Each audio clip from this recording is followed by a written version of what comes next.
Hi, Laura Huey from CrimCom here, and you are tuned into Misadventures in CrimCom, in which we make all the mistakes so that you don't have to.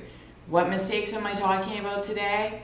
Those horrible moments that we all experience when we are lecturing, giving public talks, recording a podcast, or filming something like this, where our brain actually leaves our body and goes somewhere else, but for some strange reason our mouth keeps going.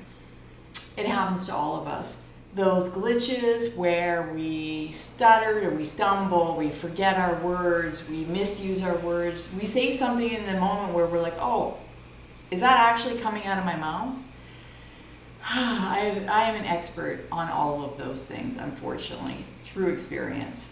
I was having a conversation with a good friend of mine yesterday who, for lack of a better way to put this, is freaking out because of having to record her lectures online for the fall because of COVID. And not surprisingly, there's enough sort of fear around the use of the technology without even worrying about speaking or being on the camera and making mistakes.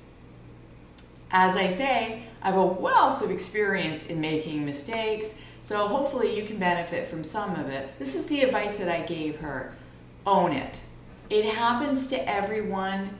We all have those moments where, like I said, Elvis has left the building and we're waiting for brain to come back. I just make a joke of it. I talk about it in a second. I say, you know what? Not working right now. Hang on. Need some coffee, need some pause. And it's a big joke in most of my podcasts. You can actually probably hear me slurping the coffee as I am secretly hoping that my brain comes back into my body and I actually make coherent sentences after that. So that's one way to deal with it. Another one is when I get tongue-tied, which happens for people who speak faster sometimes than their brain works. We get tongue-tied. I literally in the middle of a podcast just went and laughed and said, okay, this is clearly not coming out coherently, so let's take a pause, let's reset, and I'm going to come back to this. And again, own it, make a joke of it, just treat it as though it is what it is, which is something that is a very common experience for most of us. The old lecture trick of I like to slurp my coffee, you might want to drink water.